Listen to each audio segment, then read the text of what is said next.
G'day YouTube. So, decided the other day it's time for me to build a spot welder. I really want to build a few of these batteries, and I'm already over soldering. I know it sounds pretty sad that I'm already over it, but yeah, no, I'm already over it. So, I'm going to build a spot welder. I've seen a lot of people use little like motorbike starter solenoids and things like that. I think I'm going to have a try at using one of these. It's a 4x4 winch solenoid. Now I've got this one, got another huge setup down here. I'll show you another time, which was out of a 48 volt boom lift, and that ran a 6 kilowatt 48 volt motor. That so it had forward reverse, so it's got multiple contactors that we can use for different things. What I really want to know is how many microfarad, how many farad, whatever, how many capacitors do I need to make a half decent spot welder is my big question. So currently I'm depopulating this board here, which is a GroWatt GT or GT 5000 grid tie inverter. It was. We already parted the rest of it all out. Really should have made a video on like the scrap value in a grid tie inverter. If you've watched any of my videos with the rocket stove, you'll see I'm using the heatsink on the top of the rocket stove. You get massive aluminium heatsink, you get a board like this. What else do you get? Great big inductors that have got huge copper coils in them. Yeah, so you get all kinds of good stuff. So, I guess it's a bit of a capacitance question, the one that I've got. Because I would love to use capacitors I've salvaged in a big bank. Like, they don't have to, I don't need just one of them. I'm happy to use 20, 50 free capacitors I can get out of grid tie inverters. I've got a few friends who are electricians who no doubt pull the odd grid tie inverter out.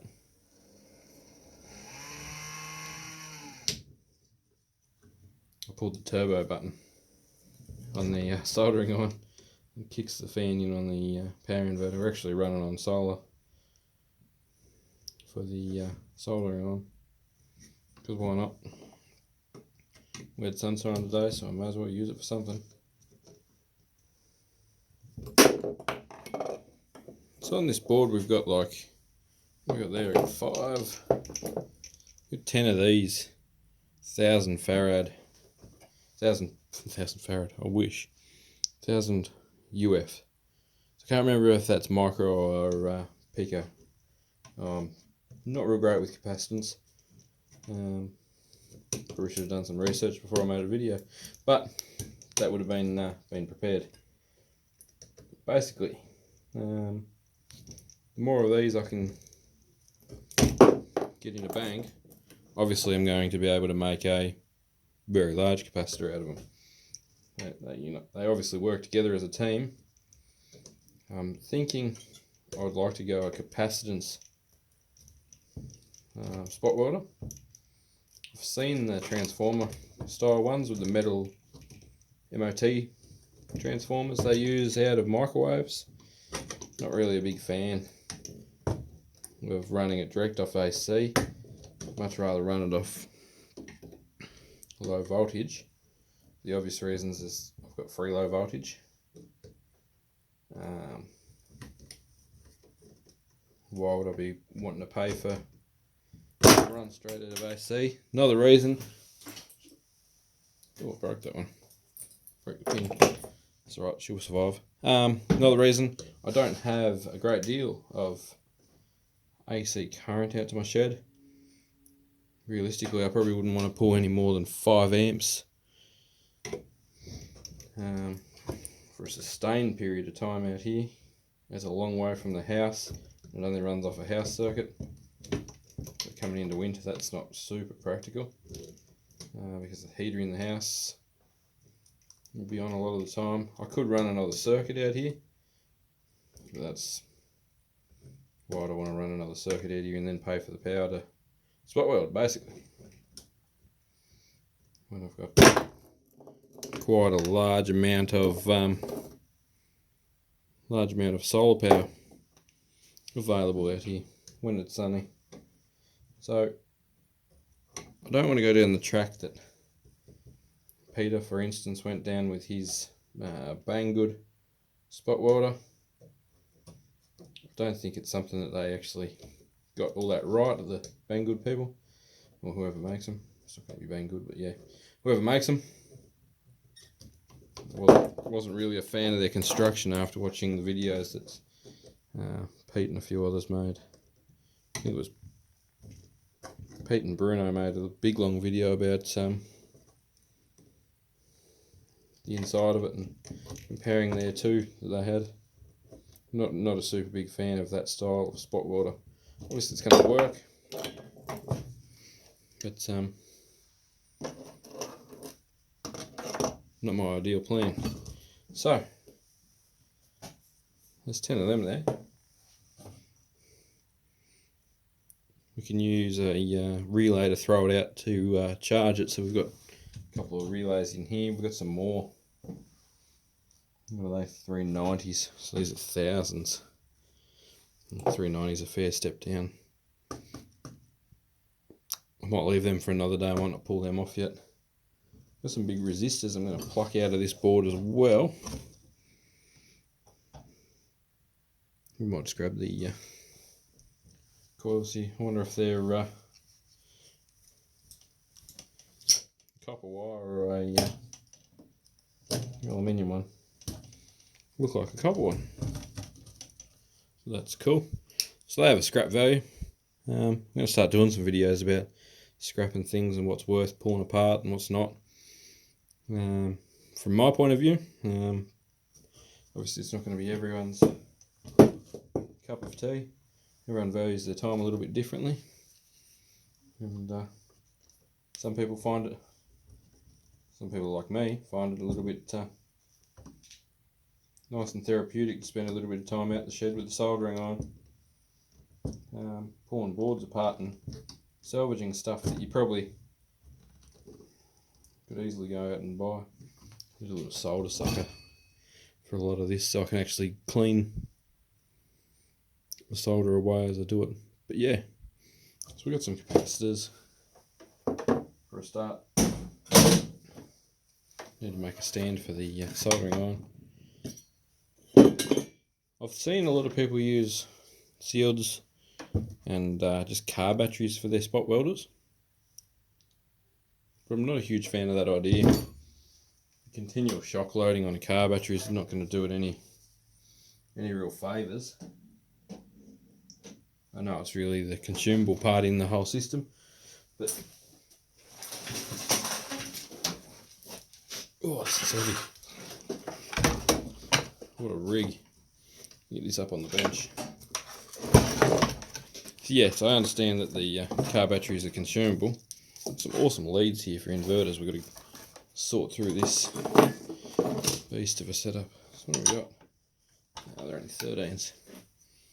Spewing. What are they? 14, we'll get them ones. So there's a few crazy things going on this board.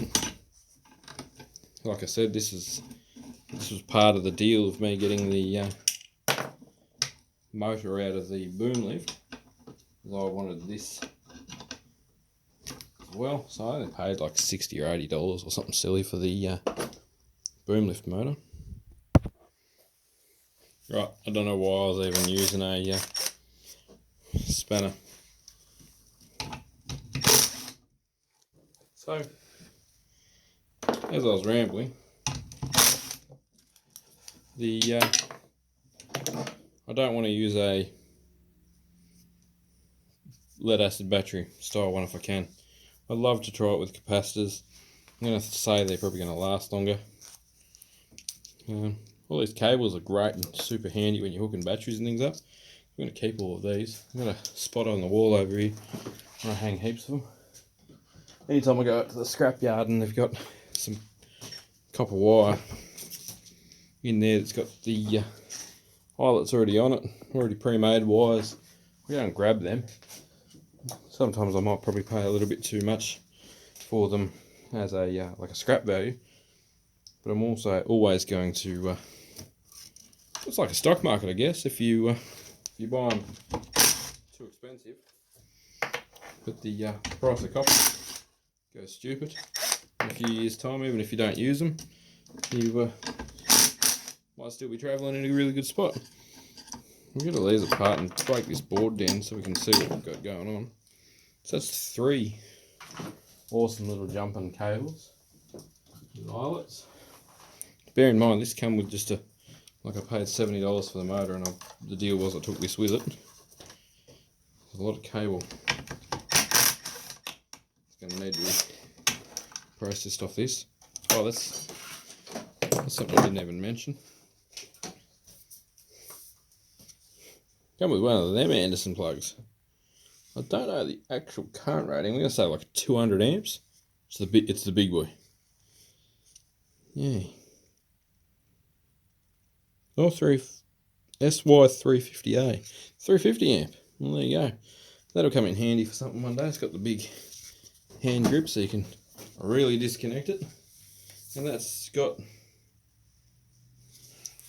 mega thick cable on the end of it. I don't know if the cable's any good in there. Might be a bit crappy, but we'll see. That's more value.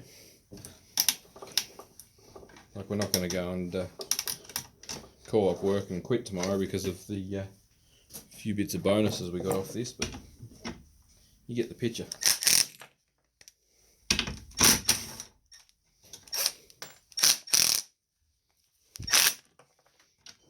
Sometimes you just got to grab the socket and shake the nuts. That's 4, 5, 6, 7 of these linking contacts.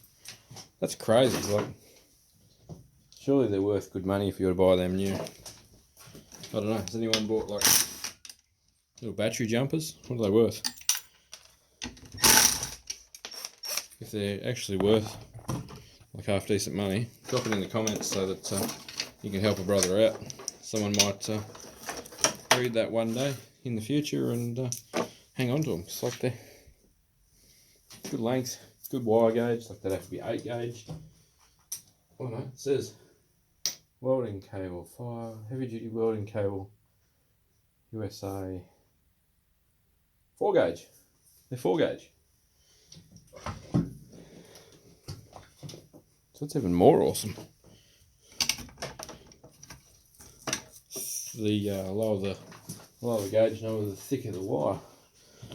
So that's really cool. We might even use them on our 8-volt batteries over here. And there's an even fatter one. Use them on the 8-volt batteries over there as link cables, because I just used crappy little cable. Been cheap and miserable. Right, then there's this whole loom, which you'll go straight back in the scrap copper bin and go back out to the yard that it come from, because we're not going to use any of that, sadly. No need for that. Okay, same with these. We'll leave the spade terminals on the push-on terminals on most of the contactors, and just cut the cables back a bit. Saves me buying push-on terminal sets. So there's more scrap wire. Okay, so we've got a aluminium plate that's worth money in weight. So it's a JLG part number on it, so it must have been JLG branded. I think we might have a current shunt. Looks like it could be a current shunt of kinds. 100% sure. No, it's 11mm. What's 11mm good for? That's what I get for just taking a stab at the size of it. So what have we got? Voltage, 48 volts. Well, these might be no good to us. 48 volts, 48 volts. Okay. So our contactors are probably not going to be any good for what we're thinking. That's a shame. These ones are all 48 volts. I didn't even think of the voltage that the control system would be set up for. I thought the controls might have been lower voltage on the primary side. Like a lot of things are 24 volts, even like in big 240 volt switchboards. The control stuff's all like 48 volts. 24 volts. That's copper. Copper bus bars. And don't discount all your little bolts and nuts and things. Like, put them all in a sortie tray, part sorter. Copper joining bars. It'd have to be like 120, 150 grams just there. It's a solid little thing. Another one in. Always be careful with the rattle guns. Like, just let them just hammer gently against you when you're holding on to something in your hand and undoing it like that. It doesn't take too much, and they'll spin around and belch you. But like this, copper, like straight high grade copper. Is this the copper or brass? I'm pretty sure it might be copper. So that's all scrap value. This has turned into more of a, is there any scrap value in these things? Can't even hit the side of those. That sucks. But yeah, there's bus bars there. We'll go into scrapping solenoids another day, because these will now get parted because they're no good for what we thought we're going to use them for. Then you can see this one's a fairly open frame kind of design. So that's your actual coil. See if we can cut the insulation off the outside of it. Nah, that's really hard.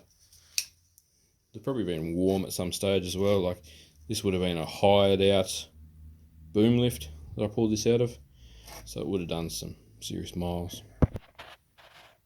Alright, so solenoid I thought we would probably use might be a no-goer. I found we're missing a terminal here. That fell out of it. Sitting on the bench there. It's all corroded and fallen out. Keep in mind, this is like a 4-wheel drive winch. It's made to be mounted on the front of a vehicle that can be possibly immersed in water. Look at all this corrosion. So she's had a bad time, I think. Not a screw. In the middle. I'll open it up and see if we can see the contacts.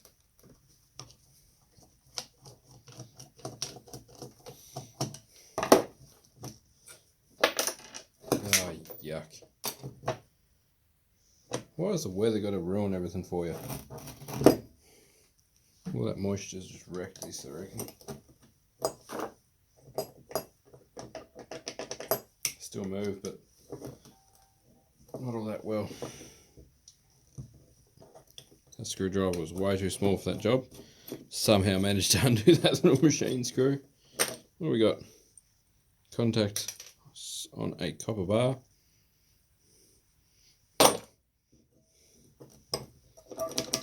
There's not that much spring tension on them anyway. I think I might just use literally a starter motor solenoid now. This has been a bit disappointing, really. I was hoping to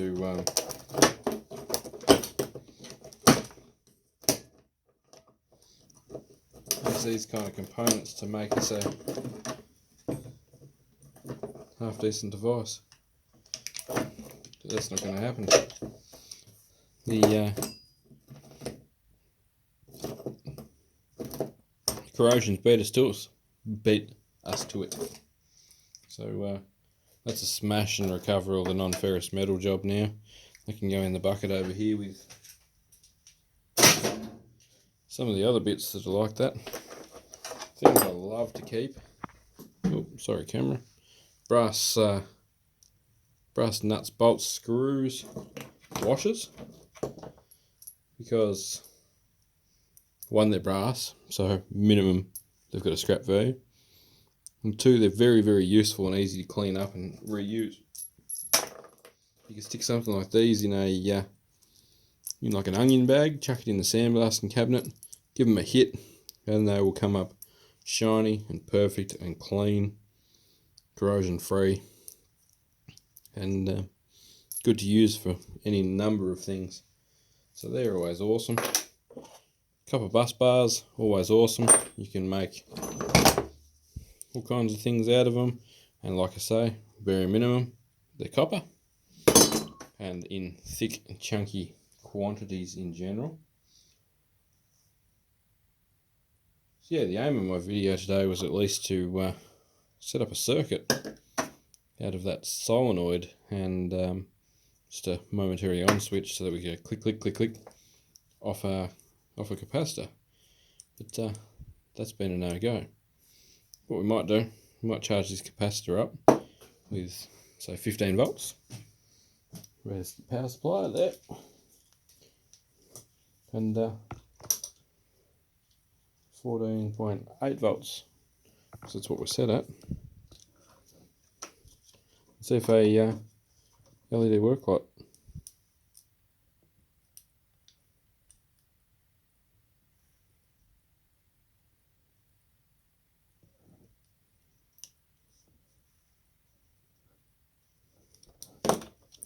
Let's just go for the short. Yeah, we got a little flick. Might turn the current all the way down on the power supply. The current's going to be like 100 milliamp hour. Not too low. This power supply is not as sensitive as the old one I had.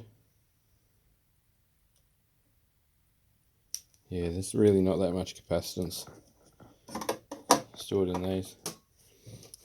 I think I had high hopes for something that's not really that powerful. Where is a LED? There we go.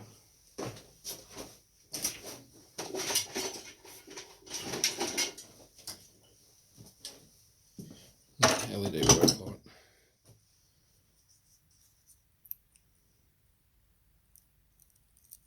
Oh, we got a decent flash. So no issues discharging all the current it had quite rapidly.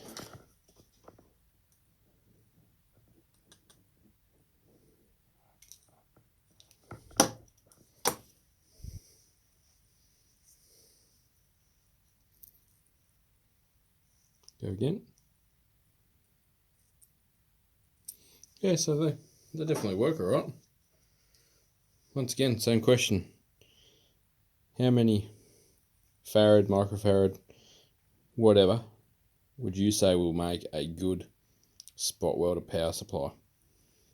Might, just for the sake of it, go ahead and solder all these in a line and see what happens. Thanks for watching if you're still watching. Some subscribe buttons over here and some more videos over here. Hope you like the tinkering ramblings in the shed. We recover some stuff that's still good and not completely useless kind of style thing. And if you know a lot about capacitors, hit me up in the comments and we'll have a chat. Thanks heaps for watching, guys. Hopefully we can build a capacitor based spot welder out of crap in the shed, and hopefully that'll help a lot of people out, because I don't really want to use lead acid batteries. Ideally, I reckon I can do it without it, just with capacitors. I reckon it'll have a good service life if I have enough of them, and it'll also be light and portable. We can power it with something as simple as a USB step-up charger that charges these, and yeah, it means you can use it anywhere and spot weld up bulk amounts of packs. Worst case scenario, we'll go serious and just use a cheap arc welder from Bunnings or Super Cheap Auto or something like that, and dial it down to the point where it's just a bang spot weld, but we'll see how we go. Thanks heaps for watching, guys. Sorry it's a long video. Hope you enjoyed. Catch you on the next one. Cheers, guys.